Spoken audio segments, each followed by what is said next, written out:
J'ai le plaisir d'accueillir avec nous le professeur Gilles Foucras. Donc, pour ceux qui ne le connaissent pas, professeur Gilles Foucras est diplômé de l'École nationale vétérinaire de Toulouse. Donc, il est également professeur de pathologie des ruminants à l'ENVT et il est responsable de l'unité d'enseignement de médecine individuelle. C'est également un diplomate du Collège européen de gestion de la santé des bovins. Il a fait son doctorat en immunologie, complété d'un stage postdoctoral au laboratoire d'immunologie aux États-Unis, de la NIH.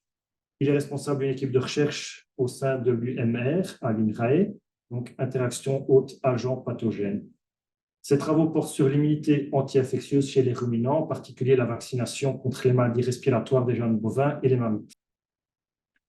La troisième partie de mon exposé concernera maintenant la comparaison entre un vaccin vivant et un vaccin tué. Finalement, quelles sont les différences entre ces deux modalités de la vaccination? Donc, cette différence, elle tient essentiellement à deux choses.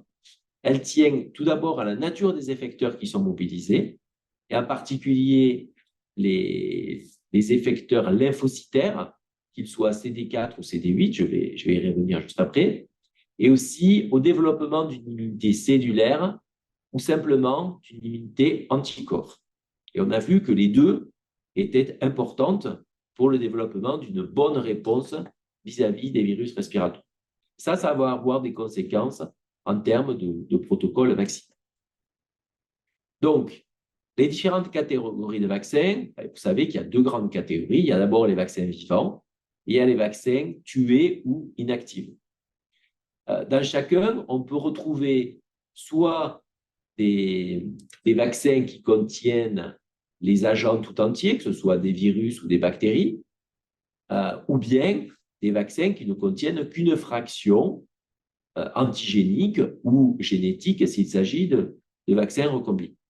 La grosse différence entre les vaccins vivants et les vaccins atténués, les vaccins vivants ou atténués et les vaccins inactivés ou tués, c'est la présence indispensable d'un adjuvant pour les vaccins tués. Parce que ceux-ci étant incapables de se multiplier, ils n'ont pas la capacité spontanée à stimuler le système immunitaire. Et donc, il faut un adjuvant pour augmenter l'amplitude de la réponse immunitaire.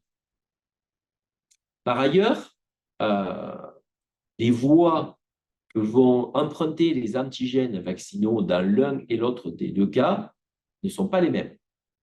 Lorsque l'antigène est présenté de façon exogène, donc avec un vaccin tué, mais les voies de présentation vont conduire essentiellement à une activation des lymphocytes T CD4.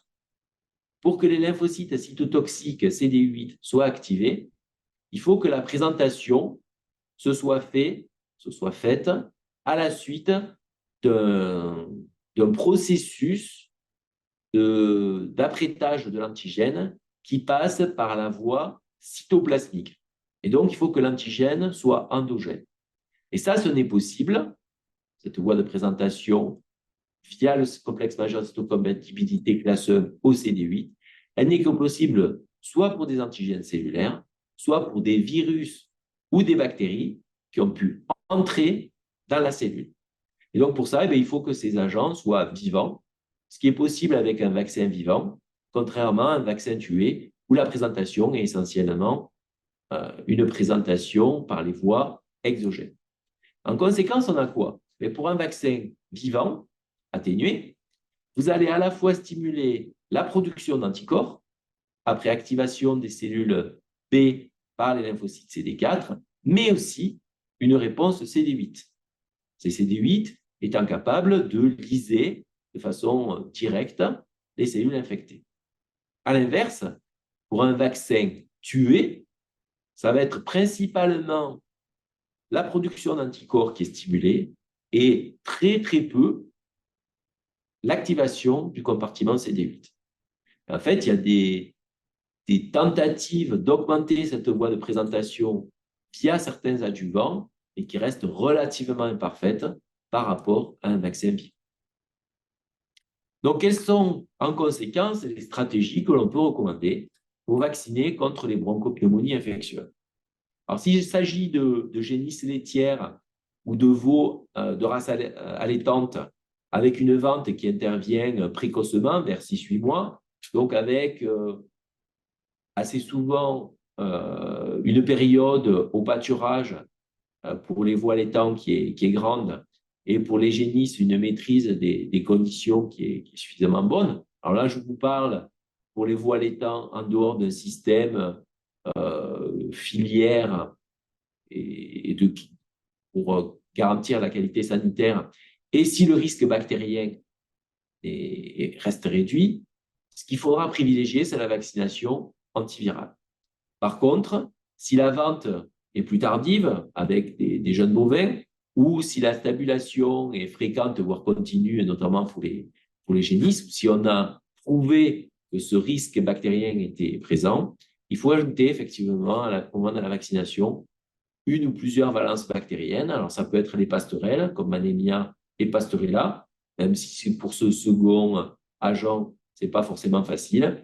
Et si la présence endémique de Mycoplasma bovis est démontrée, il y a un vaccin qui maintenant est ou sera très prochainement disponible. Pour la primo-vaccination, quels sont les critères de choix du protocole? Il va dépendre de l'âge d'apparition des premiers signes dans l'élevage ou de la présence de facteurs de risque. Donc, soit avec une apparition très précoce avant le premier mois, ou une apparition souvent un peu plus tardive vers 2, 3, voire 4 mois. Et par ailleurs, le deuxième critère de choix, c'est le délai entre la vaccination et la protection recherchée par rapport à la survenue du risque. Donc, par exemple, la mise à l'eau, l'entrée à l'étable, des choses comme ça. Donc, en gros, si le risque apparaît très, très tôt après la naissance, dans le premier mois de vie, ce qui n'est pas le cas le plus général, on va privilégier la voie intranasale ou éventuellement la vaccination des mères. Moi, j'ai une préférence pour la voie intranasale parce qu'elle permet déjà d'induire une première réponse immunitaire chez un animal qu'on pourra par la suite rappeler ou amplifier par des injections, par de nouvelles injections ou une nouvelle vaccination. Et on l'a bien montré, la réponse intranasale, elle est possible, y compris en présence des anticorps maternels, que ce soit en particulier des IgG1 spécifiques. Après 2 mois, on a le choix et on utilisera soit la voie intranasale, soit la voie injectable, qui devient possible au fur et à mesure qu'on s'éloigne de la naissance et de la prise colostrale, puisque les anticorps hérités de la mère progressivement disparaissent. Pour le rappel, c'est un peu les mêmes critères, mais là, cette fois-ci, ce qui va permettre de choisir le protocole vaccinal, ce sont les modalités de la primo-vaccination, selon que le veau a déjà été vacciné par voie intranasale ou par voie parentérale. Et c'est surtout le délai entre les injections ou les applications du ou des vaccins. Si la première vaccination a été réalisée par voie intranasale, on préférera, à mon sens, faire la deuxième injection ou un rappel par voie injectable. Alors, il y a très peu de travaux publiés qui permettent d'orienter le choix soit vers un vaccin inactivé, soit vers un vaccin atténué. En fait, moi, j'en connais essentiellement un papier d'Ellis en 2018, qui montrait un léger avantage au vaccin inactivé, mais cette étude, selon moi, souffre d'un biais très significatif dans la constitution des groupes. Et en fait, a priori, il y a un biais qui est favorable au lot vacciné avec le vaccin inactivé, si bien qu'on ne peut pas conclure de façon certaine. Si on a utilisé un injectable depuis plus de 6 mois, ce qui est recommandé, c'est d'utiliser un injectable avec un vaccin atténué. Quel est le schéma vaccinal recommandé? Donc, si on veut intervenir précocement, on va le faire plutôt par voie intranasale, mais il va falloir que cette administration ne soit pas trop précoce. Pourquoi? Parce que Le veau, à la naissance, et dans le premier jour de vie ou les 2 premiers jours de vie, il baigne dans les anticorps d'origine colostrale. Donc, à mon avis, même si on a montré qu'on pouvait vacciner un animal alors qu'il porte des anticorps d'origine maternelle, il vaut mieux attendre que ces anticorps, que leur titre est un peu diminué. Et sachant que la demi-vie, elle est d'environ 2 à 3 semaines, mais il vaut mieux attendre que déjà la moitié des anticorps aient été éliminés. Par ailleurs, dans les 2 à 3 premières semaines de vie, le système immunitaire du veau gagne énormément en maturité. Donc, il y a différents effecteurs qui augmentent en nombre, qui deviennent plus actifs. Donc, la vaccination d'un veau un peu plus âgé sera beaucoup plus efficace en termes de réponse immunitaire. Et puis, par ailleurs, à 2-3 semaines, les risques d'infection par d'autres pathogènes, en particulier les pathogènes digestifs, a sensiblement diminué. Et donc, on a un peu plus de garantie de vacciner un veau en bonne santé. Donc, à mon avis, il vaut mieux attendre 2 à 3 semaines si le risque n'existe pas avant, et si possible avant 2 mois, pour vacciner un jeune bovin. Donc, avant 2 mois, parce que c'est souvent à ce moment-là, en particulier pour les veaux laitiers, que va s'effectuer le regroupement en lot de quelques années. Donc, est-ce que le rappel doit être plutôt réalisé avec un inactivé qu'un vaccin vivant?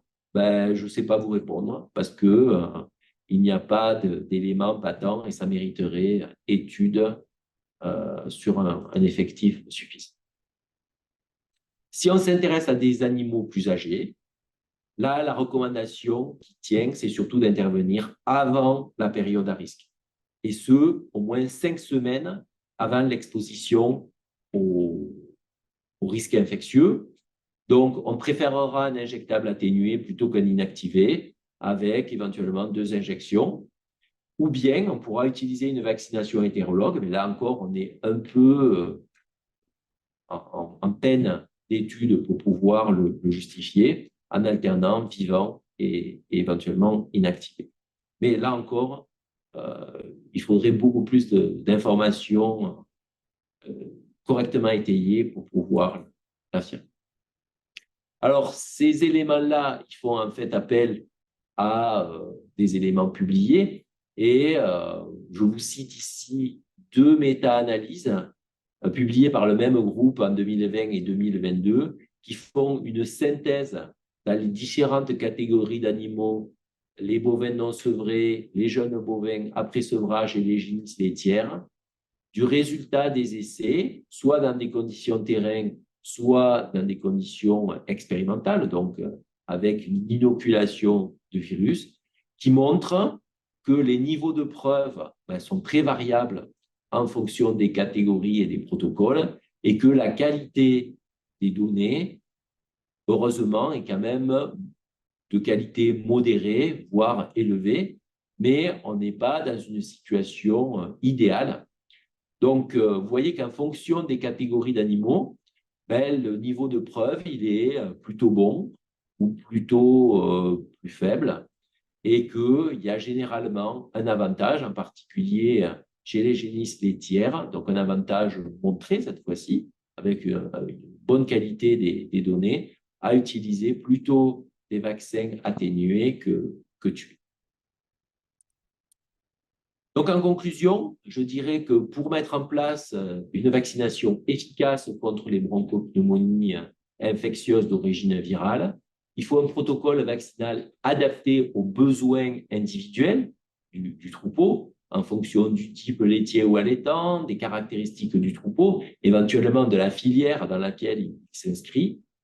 Ce qu'il est important de définir, c'est la catégorie d'âge à protéger. Donc, il s'agit des veaux, des génisses, des jeunes bovins sevrés, et en fonction surtout de la pression infectieuse et des facteurs de risque qui sont présents. Donc, au déveau allaitant, il faut prendre en compte tous les facteurs qui tiennent au transport, à la multiplicité des origines des animaux, dont on sait qu'ils ont un rôle majeur sur l'apparition des troubles respiratoires.